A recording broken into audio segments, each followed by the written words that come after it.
Décembre 1888. Le Montana n'est plus une terre, c'est un linceul blanc. Chassée de chez elle par la cupidité des hommes, Eleanor n'a qu'un traîneau, une vache mourante et sa mère de 70 ans à sauver. Leur destination? Une grotte maudite que les villageois appellent le creux de l'idiot.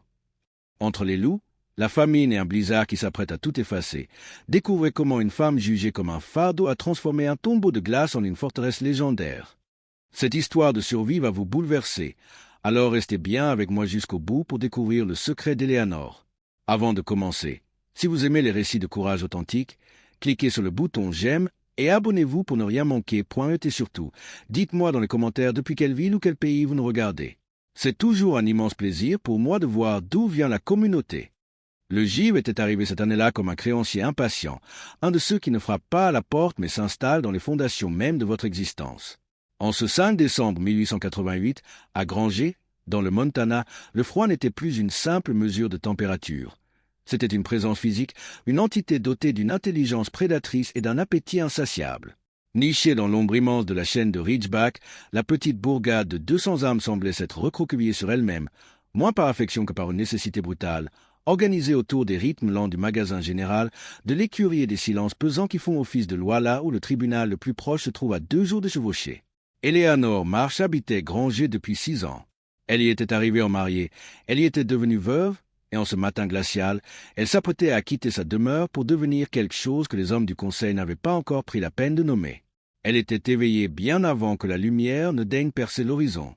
Ce n'était pas l'insomnie anxieuse de ceux qui craignent l'avenir, mais la vigilance immobile de ceux qui ont déjà terminé leurs calculs et attendent simplement que le monde les rattrape. Dans l'obscurité de la cabane que Thomas avait bâtie de ses propres mains, Eleanor s'habillait au toucher. Ses doigts, engourdis mais précis, trouvaient chaque bouton par habitude. Elle s'arrêta un instant devant la fenêtre, observant le travail du gel sur le verre. De l'intérieur vers l'extérieur, le givre avait tissé des motifs complexes, des formations plumeuses qui ressemblaient à des fougères ou aux ossements délicats de petits oiseaux. C'était d'une précision chirurgicale et d'une indifférence totale envers les vies qui se jouaient de l'autre côté de la vitre. Pour Eleanor, ce givre était le miroir de la ville, une architecture magnifique de loin, mais mortelle pour quiconque s'y attardait sans protection. Le froid pesait sur les murs avec un poids physique, une pression qui semblait vouloir écraser le bois et les esprits. Alors qu'elle marchait le quart de mille séparant sa cabane de la mairie, Eleanor avait la sensation distincte que l'hiver l'observait, prenant sa mesure, testant la solidité de sa colonne vertébrale. Les rues étaient désertes, le silence seulement rompu par le craquement de la neige durcie sous ses bottes. Chaque inspiration lui brûlait les poumons, un rappel constant que l'air lui-même était devenu un luxe coûteux. Elle ne pressait pas le pas. Elle avançait avec une économie de mouvement qui aurait surpris ceux qui ne la connaissaient que par son statut de veuve silencieuse. Dans son esprit, elle repassait les stocks de farine, le poids de la viande salée, la solidité du traîneau. Elle savait que ce qui l'attendait derrière les portes de la mairie n'était pas une discussion, mais une sentence. Les hommes de Granger, ses voisins qu'elle avait nourris à sa table, ces hommes avec qui elle avait dansé lors des fêtes de moisson, s'étaient transformés. Sous la pression de cet hiver exceptionnel, ils étaient devenus les rouages d'un mécanisme de survie collectif qui n'avait plus de place pour les fardeaux. Elle atteignit enfin le bâtiment de bois sombre. L'odeur de résine de pin et de fumée de bois s'en échappait, mêlée à ce relent de laine humide typique des rassemblements d'hommes. Elle savait que sa vie allait basculer, mais elle ne ressentait aucune peur. La peur était un luxe qu'elle avait épuisé le jour de l'enterrement de Thomas. Ce qu'il restait à sa place était une détermination aussi froide et tranchante que la glace qui recouvrait les sommets du Ridgeback. Elle posa la main sur la poignée de fer, prête à affronter l'hiver des créanciers. La lourde porte de la mairie se referma derrière elle avec un bruit sourd, étouffant les gémissements du vent. À l'intérieur, l'air était épais, saturé par l'odeur de la résine de pain chauffé, du tabac froid et de la sueur rance de 14 hommes qui attendaient dans une pénombre mal éclairée par des lanternes à huile. L'architecture de la pièce avait été pensée pour l'intimidation. 14 chaises disposées en un demi-cercle rigide, faisant face à un siège unique, placé un peu plus bas, comme pour s'assurer que l'autorité se ressente jusque dans la géographie du sol. Eleanor prit place. Elle croisa ses mains sur ses genoux, immobile, une statue de chair au milieu d'un tribunal de bois. Les 14 hommes défilèrent pour s'installer, et aucun d'entre eux, pas un seul, n'osa croiser son regard. Ils fixaient les murs, le plancher, les dossiers qu'ils serraient contre eux, ou les zones d'ombre au-dessus de sa tête. Elle les reconnaissait tous. Elle avait nourri la plupart d'entre eux à sa table. Elle avait dansé avec certains de leurs maris lors du bal de la moisson, 2 mois seulement avant que Thomas ne s'éteigne, à une époque où la danse semblait encore être une activité humaine naturelle. Au centre du demi-cercle siégeait Gerald Holt. C'était un homme massif, dont le visage était figé depuis longtemps dans une expression de légère irritation permanente, comme si le monde était une transaction qui refusait obstinément de s'équilibrer. Propriétaire du seul magasin général de Granger, il possédait les lignes de crédit dont dépendaient presque toutes les familles de la vallée. Il possédait, au sens le plus brutal du terme, une part significative de ce que ces gens croyaient possible pour eux-mêmes. Holt s'éclaircit la gorge, dépliant des documents avec une lenteur méthodique. Sa voix s'éleva, plate et dépourvue d'émotion, la voix d'un homme qui a répété son texte jusqu'à en extraire toute trace d'humanité. La charte de propriété du canton de Granger, commença-t-il, a été établie en 1874 selon les termes de la loi sur l'établissement des territoires du Nord. Les clauses sont spécifiques et ont été confirmées dans chaque cas précédent de cette nature. Il marqua une pause, non pour les faits, mais pour vérifier ses notes. Au décès du signataire d'une concession foncière, en l'absence d'un héritier mal en âge de travailler, la concession revient au canton. Thomas Marsh est décédé le 3 octobre. Il n'a laissé aucun fils. Le silence qui suivit fut plus tranchant que le froid du dehors. La cabane et les 2 acres attenantes reviennent donc au canton de Granger, avec effet immédiat. Éléanore ne s'y a pas. Elle connaissait ces mots avant même qu'ils ne soient prononcés. Une amie, la femme d'un conseiller, les lui avait glissés à l'oreille 3 semaines plus tôt, comme un secret dangereux. Le savoir n'avait pas rendu l'audition plus facile, mais cela l'avait rendue plus propre. Elle n'avait pas à gaspiller son énergie dans la surprise. Il y a aussi la question de votre mère, continua Holt, et là, son regard tomba brièvement sur le sien avant de fuir à nouveau. Ruth Callaway nécessite des soins constants. Elle a 70 ans et n'est pas capable de contribuer au travail domestique. Les prévisions hivernales sont les plus sévères que nous ayons vues en une décennie. Il posa le document sur ses genoux. Une femme seule dans ces circonstances est un risque pour elle-même. Une femme avec un parent à charge est un fardeau. Le mot tomba dans la pièce et y resta, pesant, étouffant. Fardeau. Éléanore sentit les hommes s'agiter légèrement sur leur siège, ce petit mouvement collectif de gens qui sont mal à l'aise mais qui ont décidé que l'inconfort était préférable à l'intervention. Ils avaient cessé d'être les voisins qu'elle connaissait pour devenir un mécanisme qui avait déjà conclu son verdict bien avant qu'elle ne s'assoie. Le canton fournira des rations pour une journée, conclut Holt sur un ton qu'il pensait généreux. Vous avez jusqu'au coucher du soleil pour évacuer les lieux. Éléanore se leva, sa dignité intacte, sans une supplique, sans une larme. Elle savait maintenant que la survie ne se négocierait pas ici, mais là-haut, dans les replis glacés de la montagne.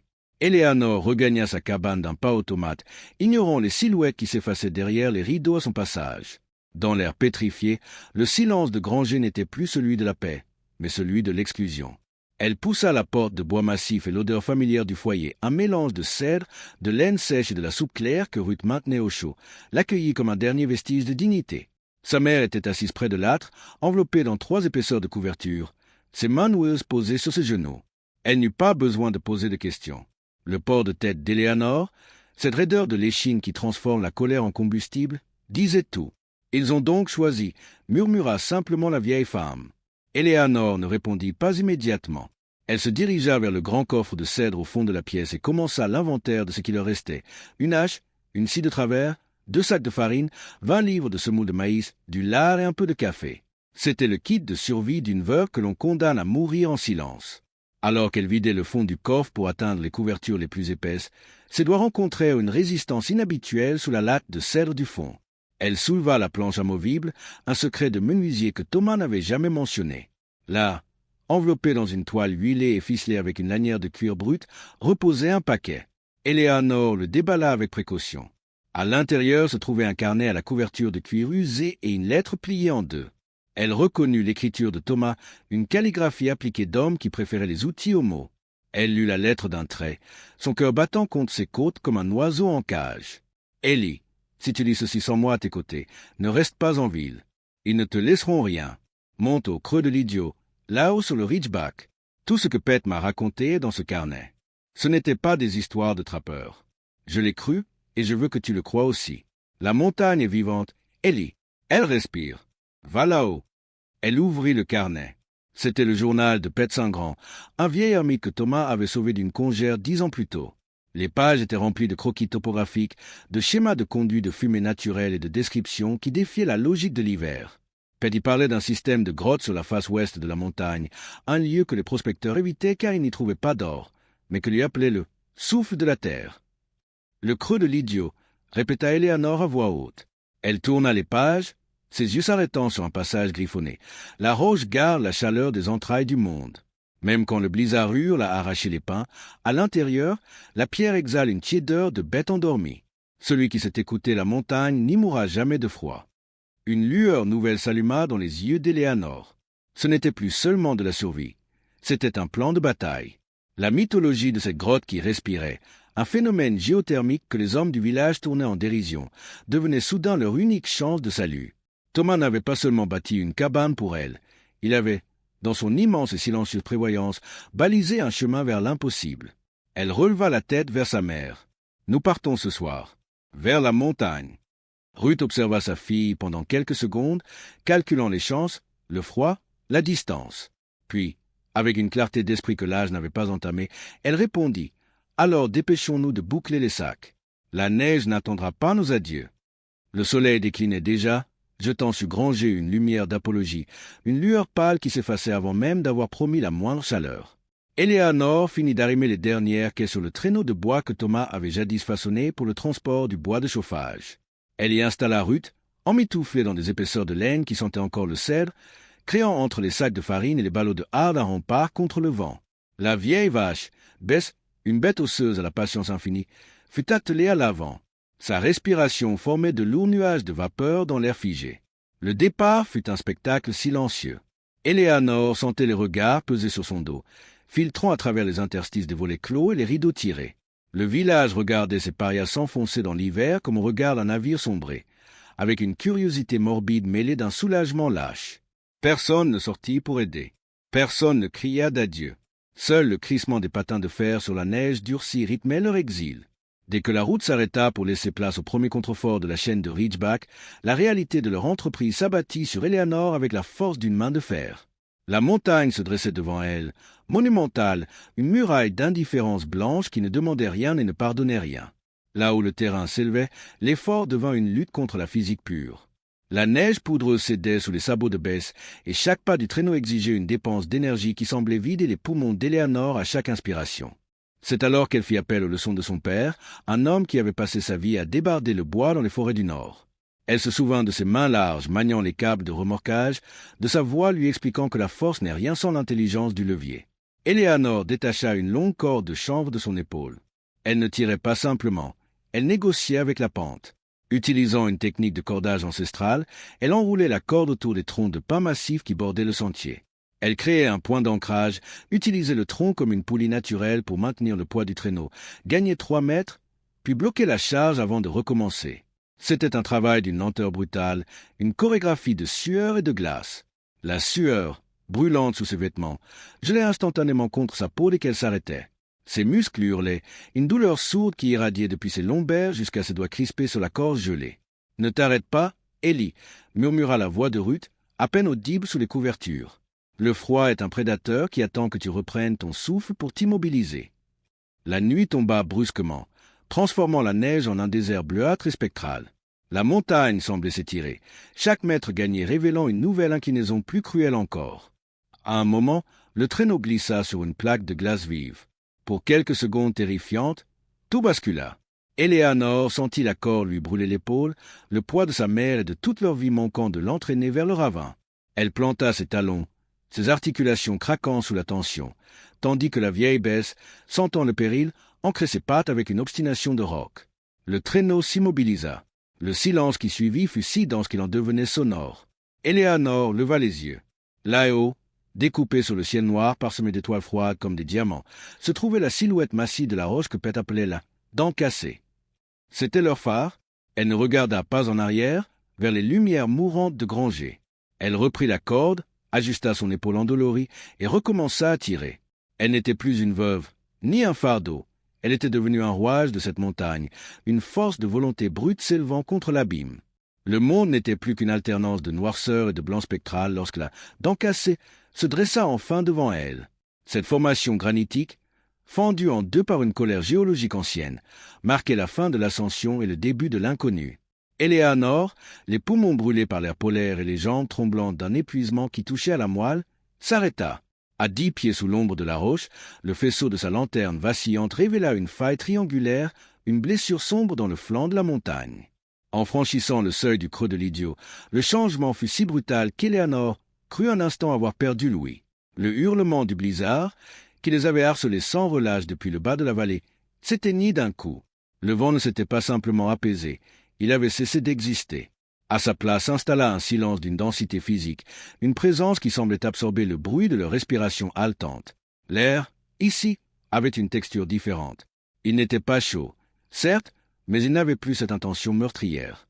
C'était la différence vitale entre un froid qui cherche à vous dévorer et un froid qui se contente de vous observer. Éléanore aida Ruth à descendre du traîneau. La vieille femme resta debout un instant, vacillante, humant cet air chargé d'odeurs minérales et de terre ancienne. Même la vieille cessa de frissonner, ses sabots claquant sur le sol de pierre lisse avec une étrange résonance de cathédrale. « C'est ici » murmura Éléanore, sa propre voix lui semblant étrangère dans ce sanctuaire de pierre. Ses doigts étaient des morceaux de bois mort, gourds et maladroits, lorsqu'elle fouilla ses poches à la recherche des allumettes enveloppées dans leur toile cirée. Elle devait allumer un feu, non pas pour le réconfort, mais pour marquer leur territoire, pour dire à la montagne que 2 âmes venaient de prendre possession des lieux. Elle trouva le cercle de pierre que Pet avait jadis disposé, un âtre rudimentaire sous une fissure naturelle au plafond qui servait de conduit de fumée. La première allumette cassa entre ses doigts. La seconde s'éteignit dans un souffle d'air résiduel. Éléanore s'agenouilla, ses genoux craquant sur le sol gelé, et protégea la 3e flamme de ses paumes en coupe. Elle y mit toute sa volonté, toute sa vie. La petite lueur orangée hésita, dansa sur les copeaux de bois secs qu'elle avait apportés, puis finit par mordre l'écorce. Une mèche de fumée s'éleva, droite et sûre, aspirée par le tirage naturel de la voûte. À mesure que les flammes grandissaient, la grotte se dévoilait. Les parois de calcaire et de granit se mirent à scintiller sous l'effet de l'humidité, renvoyant une lueur dorée qui repoussa les ténèbres vers le fond des galeries. Ce n'était plus une caverne, c'était un foyer. La transition était complète. Derrière elle, l'entrée n'était plus qu'une bouse de ténèbres hurlantes dont elle était désormais protégée. Éléanore s'assit près de sa mère, les yeux fixés sur la danse du feu. La fuite était terminée. Ici, entre ces murs de pierre qui ne demandaient aucune taxe et ne jugeaient aucun héritage, elles allaient bâtir leur propre royaume. Le silence de la montagne n'était plus une menace, mais une promesse de paix. Pour la première fois depuis des mois, Éléanore sentit ses épaules se relâcher. Elles étaient à l'abri. Elles étaient chez elles. La première nuit dans le creux de l'idiot ne fut pas un repos, mais un sursis. Dès l'aube, une lumière grise et incertaine s'engouffra par la faille, révélant l'ampleur de la tâche. La grotte était vaste, mais le froid y restait un intrus tenace. Éléanore ouvrit le carnet de Pet Saint-Grand à la page du foyer. Les croquis étaient précis, presque maniaques. L'âtre et le cœur, tout le reste n'est que côté chair, avait écrit le vieux trappeur. Le travail commença par la pierre. Éléanore apprit vite à distinguer le calcaire, trop poreux et risquant d'éclater sous une chaleur intense, du granit plat qu'elle dénichait le long de la paroi ouest. C'était une lutte de muscles et de volonté. Elle déplaçait les dalles par basculement, un genou dans la poussière millénaire, le souffle court. Ses mains, déjà marquées par le voyage, devinrent des instruments de précision brute. Ruth, bien que clouée à son siège par ses articulations défaillantes, devint l'architecte de leur survie. Elle observait chaque mouvement d'Éléanore avec l'œil d'une femme qui avait vu des églises s'élever et des empires s'effondrer dans la boue de Virginie. La pierre de gauche, Ellie. Elle est trop bombée. L'assise ne tiendra pas quand le mortier séchera, dirigeait-elle d'une voix calme mais sans appel. Pour lier ce squelette minéral, Éléanore dut s'enfoncer vers le fond de la cavité, là où un suintement d'eau constant maintenait une poche d'argile grasse. Elle la mélangea à du sable fin et à des débris organiques ramassés sous les surplombs rocheux à l'extérieur. Ce mortier de fortune, noir et visqueux, était la colle qui allait sceller leur destin. À genoux dans la fumée des premières brindilles, elle comblait les interstices, lissant la boue de ses doigts nus jusqu'à ce que la structure ressemble au schéma de Pet. La technicité du conduit était le défi majeur. Pet insistait sur une gorge de cheminée plus haute que large, une forme oblongue pour accélérer le tirage. Éléanore dut grimper sur un empilement instable de caisses pour ajuster les pierres sommitales. À chaque ajustement, Ruth testait le flux en jetant des poignées de mousse humide sur les braises. La fumée tourbillonnait, hésitait, puis, dans un sifflement soudain, fut aspirée vers le haut, disparaissant dans la fissure du plafond. « Le tirage est bon », décréta Ruth. « La montagne accepte de respirer avec nous. » Cette complicité silencieuse forgea une nouvelle dynamique. Eleanor était la force motrice, le bras armé de leur survie, mais Ruth en était l'esprit tactique, calculant l'inertie thermique des dalles de granit qui allaient restituer la chaleur bien après l'extinction des flammes. Elle ne parlait presque pas. Le bruit du grattoir sur la pierre et le crépitement du bois suffisaient. À la fin de la journée, l'âtre se dressait, massif et fier, au centre de la caverne. Ce n'était plus un simple tas de cailloux, mais une pièce d'ingénierie vernaculaire. Le granit commençait à tiédir, propageant une chaleur profonde qui semblait vibrer dans le sol même. Eleanor s'assit, le dos contre la paroi, observant ses mains couvertes d'argile séchée. Elles avaient bâti une barrière entre la vie et le néant. Dans ce Montana sauvage qui voulait les rayer de la carte, elles venaient d'ériger leur première citadelle. Le 4e jour, la grotte révéla ses secrets les plus profonds. Jusqu'alors, Eleanor s'était contentée de la chambre principale, mais le carnet de Pet Saint-Grand brûlait dans sa poche comme une carte au trésor. Munie d'un moignon de chandelle dont la flamme vacillait au moindre souffle, elle s'enfonça dans les boyaux secondaires, là où l'obscurité se faisait plus dense, plus ancienne.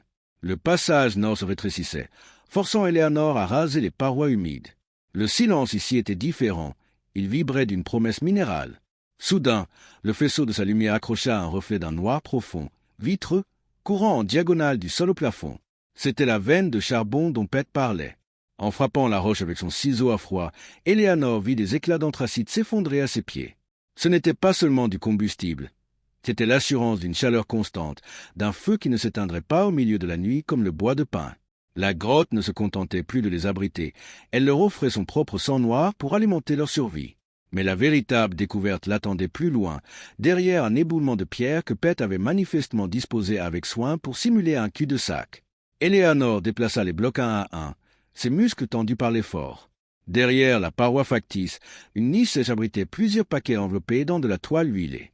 Ses mains tremblaient légèrement en déballant les trésors de l'ermite. Ce n'était ni de l'or ni des bijoux, mais des richesses bien plus précieuses dans cet hiver du Montana. 20 livres de haricots secs parfaitement conservés, 3 longueurs de poisson fumé, dur comme du bois mais riche en graisse essentielle, et une bobine de corde de chanvre de première qualité.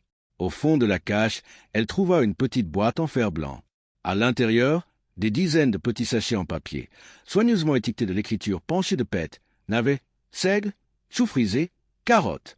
Eleanor resta un moment assise sur le sol froid, les sachets de semences étalés devant elle. Ces graines étaient des promesses d'été, des morceaux d'avenir conservés dans le noir.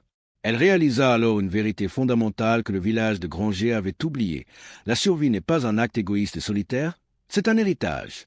Pet Saint-Grand n'avait pas simplement stocké ses vivres pour lui-même. Il les avait préparés pour celui qui viendrait après lui, pour l'inconnu qui aurait assez de cran pour monter jusqu'ici. Elle, Eleanor, était le maillon d'une chaîne invisible de parias et de résistants. Elle ramena les provisions vers la lumière de l'âtre. Ruth l'accueillit avec un regard où l'espoir commençait enfin à supplanter la résignation. La grotte n'était plus un simple refuge de fortune. Avec cette veine de charbon et ses réserves, elle devenait une microéconomie viable, un bastion autonome capable de tenir tête à l'hiver des hommes. « On ne va pas seulement survivre, maman, » dit Eleanor en posant les semences sur la table de pierre. « On va s'enraciner. » La montagne, loin d'être une prison, venait de leur ouvrir ses coffres-forts, transformant leur exil en une conquête silencieuse. Le 19e jour, le ciel s'effondra.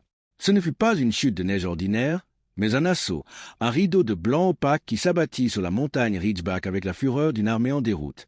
Pendant 19 jours et 19 nuits, le monde extérieur cessa d'exister. L'entrée de la grotte fut presque entièrement obstruée par une congère monumentale, ne laissant qu'un étroit passage pour l'air.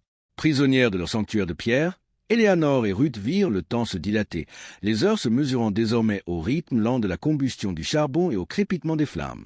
Dans cette intimité forcée, le silence de la caverne devint un réceptacle pour les mots trop longtemps tus.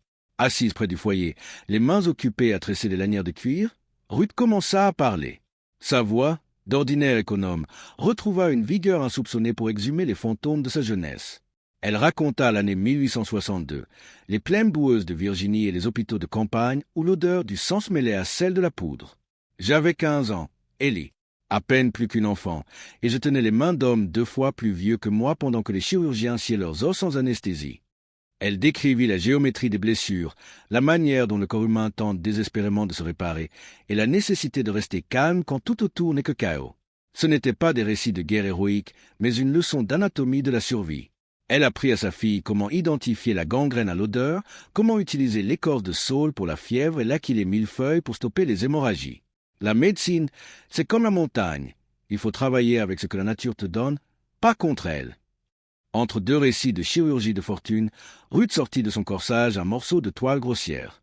C'était le texte de la charte de Granger qu'elle avait recopié en secret sur le tableau d'affichage de la mairie juste avant leur départ. Ses yeux brillaient d'une intelligence froide sous la lumière de la lanterne. Les hommes comme Holt pensent que les femmes ne lisent que la Bible ou les livres de cuisine. C'est leur plus grande erreur. Elle pointa du doigt une ligne gribouillée avec précision. « Regarde ici, Ellie, l'article 3 de la charte de 1874. Pour qu'une réversion de propriété soit valide, le vote du Conseil doit être unanime. Unanime. » Elle marqua une pause, laissant le mot résonner contre les parois de granit. J'ai vu les visages ce jour-là. Edward Crane, le forgeron, il n'a pas levé la main. Il a baissé la tête, mais il n'a pas voté. Holt a triché, et il pense que le blizzard effacera sa trace. Dans cet espace confiné, le lien entre la mère et la fille se métamorphosa. Eleanor ne voyait plus seulement une vieille femme à protéger, mais une alliée tactique d'une redoutable acuité. La transmission n'était plus seulement biologique, elle devenait intellectuelle et stratégique. Ruth préparait Eleanor à la suite, non pas seulement à rester en vie, mais à revendiquer sa place. Le blizzard hurlait au dehors, tentant de briser la porte de pierre, mais à l'intérieur, les deux femmes bâtissaient une forteresse invisible. Chaque confidence de Ruth était une pierre ajoutée à l'édifice de leur résistance. Ils t'ont appelé un fardeau, Ellie, mais un fardeau qui sait lire la loi et soigner les mourants devient une menace. Dans la lueur mourante du foyer, Eleanor comprit que cet hiver n'était pas une fin, mais une forge. Elle n'attendait pas seulement la fin de la tempête. Elle préparait leur retour, armée d'une sagesse que le confort de la vallée n'aurait jamais pu leur offrir. Le 31e jour, selon le décompte entaillé sur la paroi de granit, le silence de la montagne fut rompu par un son étranger, la compression rythmique de la neige sous des bottes pesantes. Eleanor, qui fendait du bois de chauffage près de l'entrée, se figea. Elle vit apparaître Walt, puis à la lisière des sapins, une silhouette sombre se détachant sur l'éclat aveuglant du névé. Il portait un fusil en bandoulière, mais sa posture n'avait rien d'agressif. C'était celle d'un homme accablé, marchant vers une tâche qu'il redoutait. Walt était le shérif adjoint de Granger, un homme dont la moralité s'arrêtait là où commençait le confort de la loi. Lorsqu'il franchit le seuil du creux de l'idiot, le choc fut visible sur son visage parcheminé par le vent. Il s'attendait sans doute à trouver 2 cadavres gelés, au mieux, 2 mendiantes à l'agonie. Ce qu'il découvrit fut une insulte à ses prévisions, un foyer flamboyant alimenté par l'anthracite, une odeur de ragoût de lièvre flottant dans l'air, et Ruth, assise avec une dignité royale dans son fauteuil de pierre, tricotant avec une précision chirurgicale. Il balaya la pièce du regard, notant l'âtre reconstruit, les stocks de bois impeccablement empilés et la vieille bête qui ruminait paisiblement dans son coin. Le contraste avec la vallée était brutal, et Walt ne put masquer son trouble. « Holt m'a envoyé pour faire un rapport, balbutia-t-il, sa voix s'étranglant dans l'air tiède de la caverne. Il pensait que l'hiver aurait déjà fait son œuvre. Eleanor ne lui offrit ni siège ni réconfort. Elle resta debout, le manche de sa hache encore à la main, une figure de justice minérale. « Et que va dire ton rapport, Walt? Que les fardeaux sont devenus des propriétaires ?» L'homme baissa les yeux vers ses bottes trompées. Le doute, ce poison lent, s'était installé dans son esprit bien avant qu'il n'atteigne le sommet. Le village se meurt, Eleanor finit-il par lâcher dans un murmure. Holt a vendu le surplus de bois à une compagnie de géomètres en octobre, prétendant que l'hiver serait clément. Il s'est trompé. La famille Garner a un enfant malade de la fièvre pulmonaire et n'ont plus de quoi chauffer la chambre. 3 autres familles brûlent leurs meubles pour ne pas geler sur place. L'inversion de la fortune était totale. Granger, la communauté qui s'était crue protégée par sa charte et sa bureaucratie, s'effondrait sous le poids de la cupidité de ses chefs, tandis que les parias, bannis dans la nature sauvage, prospéraient grâce à l'héritage d'un ermite et à leur propre sueur. Le rapport de force était brisé sur les parois de Ridgeback. Walt puis ne voyait plus devant lui une veuve dépossédée, mais la gardienne d'une forteresse de ressources. Il repartit sans rapport officiel, un homme brisé par la réalisation que la civilisation qu'il représentait était plus fragile que la volonté d'une femme seule. Eleanor le regarda s'éloigner dans la grisaille de l'après-midi. Elle ressentit une pointe de vindicte, vite étouffée par la voix de Ruth. Une rancœur qu'on garde trop longtemps finit par devenir une pierre dans la poitrine. « Ellie, le village a faim, et nous avons le feu. » La survie changeait de visage. Elle ne consistait plus seulement à rester en vie, mais à décider du sort de ceux qui les avaient condamnés. La neige, autrefois ennemi mortel, devint le linceul de l'anonymat d'Éléanore. Les paroles de sa mère agissaient comme un levier sur sa conscience. Un morceau de pain partagé reste du pain, mais un morceau caché devient une pierre dans la poitrine qui finit par vous briser. La rancœur d'Éléanore était une créature vivante, nourrie par le souvenir de la porte de la mairie se refermant sur elle. Mais la survie lui avait appris une leçon plus haute que la vengeance. Elle commença ses expéditions nocturnes. Chargée de sacs de charbon d'anthracite, ce combustible dense qui brûlait 10 fois plus longtemps que le bois de pin et de portions de haricots secs de pète, le traîneau glissait vers la vallée dans le silence gris de l'aube. Elle ne frappait pas aux portes. Elle déposait les ballots au bas des sentiers, là où les familles les plus éprouvées, comme les garneurs et leurs enfants fiévreux, les trouveraient. Elle ne cherchait pas de remerciements. Elle administrait une justice silencieuse, une providence venue de la montagne qu'ils avaient jugée stérile. Mais Granger était un petit monde, et le secret de la fumée noire qui s'échappait du Ridgeback finit par attirer le prédateur en chef. Le 47e jour, Gerald Holt monta lui-même. Il ne venait pas seul, mais accompagné de 2 conseillers dont les visages trahissaient une gêne profonde. Holt, cependant, restait blindé dans sa superbe. En entrant dans la grotte, il balaya du regard l'organisation quasi militaire des lieux, le mur de pierre sèche qu'Éléanore avait érigé pour diviser l'espace, les pots de lapin séchant sur des cadres et l'odeur persistante d'une vie qui refusait de s'éteindre. « Vous occupez illégalement une terre du canton, Éléanore, » déclara-t-il, sa voix retrouvant ce ton bureaucratique qui se voulait autoritaire mais sonnait désormais creux. « Le Ridgeback fait partie de la charte de Granger. Votre présence ici est une utilisation non autorisée de la propriété communautaire. » Éléanore ne s'arrêta pas de tisonner le feu. Elle laissa le silence installer, une arme tactique qu'elle avait appris à manier avec la précision d'un scalpel. Puis, elle se redressa, essuyant ses mains calleuses sur son pantalon d'homme. Elle ne prit pas de fusil. Elle prit le carnet de Pet Sangrant. Elle l'ouvrit à la dernière page, celle où Pet avait griffonné son acte de transfert à Thomas Marsh, daté et signé par 2 témoins de Billings. Elle le tint sous les yeux de Holt. Ce document n'est peut-être pas un titre de propriété enregistré au comté, Gérald, mais c'est un écrit de droit d'occupation. Et au verso de ce carnet, ma mère a recopié la clause d'unanimité de votre propre charte. Elle s'avança d'un pas, forçant Holt à reculer vers l'entrée glacée. Edward Crane n'a pas voté en décembre. La réversion de ma cabane est techniquement nulle devant un juge de circuit. Et cet hiver, pendant que vous vendiez le bois de chauffage des veuves pour votre profit, c'est ce charbon illégal qui a empêché l'enfant Garner de mourir. L'autorité de Holt s'effrita comme du calcaire sous le gel. Il vit dans les yeux d'Éléanore non plus une victime, mais une femme qui détenait les preuves de sa propre corruption. La montagne n'était plus une terre d'exil, c'était un tribunal. Éléanore ne l'expulsa pas par la force, elle le fit par la vérité. Redescendez, Gérald. Le printemps arrivera, et avec lui, le juge. D'ici là, priez pour que le village se souvienne de qui a entretenu les feux quand vous les avez laissés s'éteindre. Elle le regarda s'éloigner, silhouette dérisoire dans l'immensité blanche. Elle n'avait pas seulement survécu à l'hiver, elle avait vaincu le système qui l'avait banni. Sa charité n'était pas une faiblesse, c'était le fondement de son pouvoir.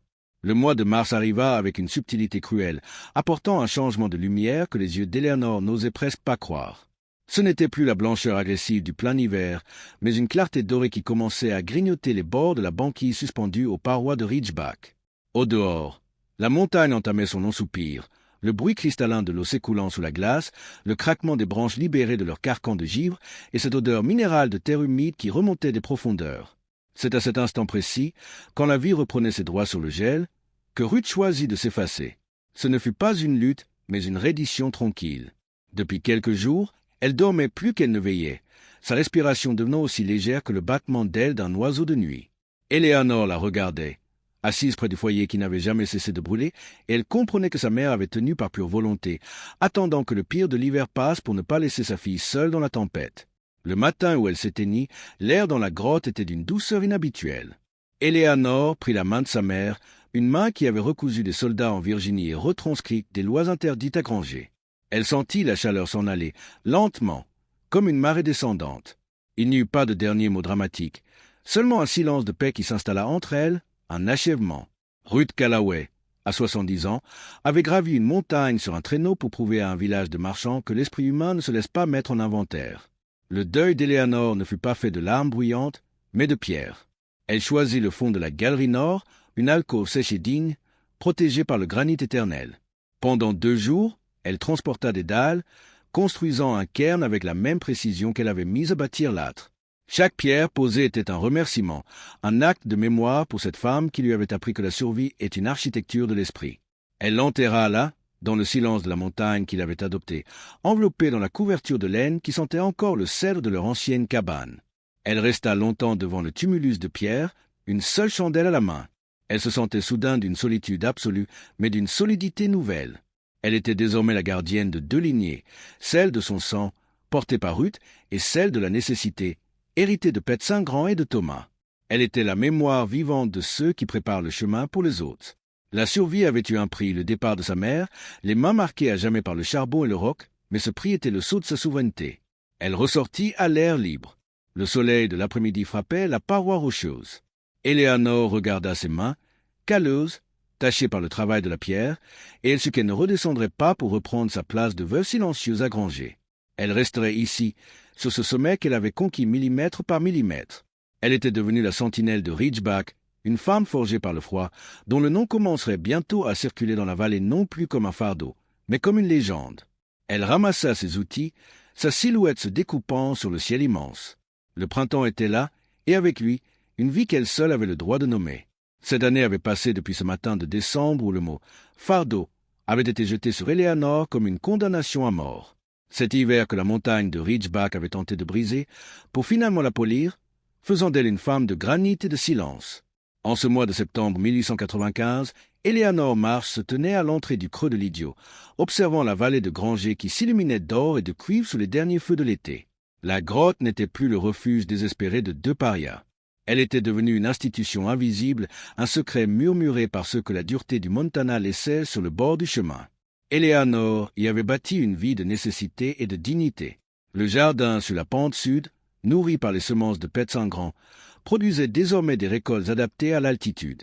La veine de charbon, exploitée avec une économie rigoureuse, offrait une chaleur éternelle à ceux qui n'avaient plus de toit. Elle n'était plus seule. Une jeune famille dont la ferme avait brûlé occupait l'alcôve pour l'hiver, apprenant d'Éléanore comment lire le ciel et comment lier les pierres. Elle leur transmettait ce qu'elle avait reçu, les notes de Pet, la sagesse médicale de Ruth et cette certitude que la survie est un artisanat qui s'enseigne. Le carnet original avait triplé de volume, enrichi par 7 ans de victoire sur le froid et de recettes de remèdes sauvages. Il était devenu la Bible de Ridgeback. Éléanore repensa à Gerald Holt et aux hommes du conseil. Le temps avait fait son œuvre.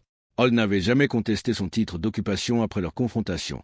Il avait compris que le pouvoir d'Éléanore ne résidait pas dans un sceau officiel, mais dans la reconnaissance de ceux qu'il avait lui-même abandonnés. Le forgeron Crane montait parfois les portées des outils, restant quelques heures en silence devant l'âtre, comme pour se racheter d'un vote qu'il n'avait pas eu le courage d'émettre. « Un fardeau », murmura-t-elle pour elle-même. Elle comprit enfin que ce mot n'était qu'un mensonge inventé par les faibles pour justifier leur propre peur. Ruth n'avait jamais été un fardeau. Elle avait été la boussole. Thomas n'avait pas laissé un héritage vide, mais une carte vers la liberté. Ce que les hommes de la ville appelaient une charge était en réalité le lest qui permettait de ne pas s'envoler dans la tempête. Elle avait porté sa mère jusqu'au sommet. Et en retour, sa mère l'avait élevée au-dessus de la médiocrité de Granger.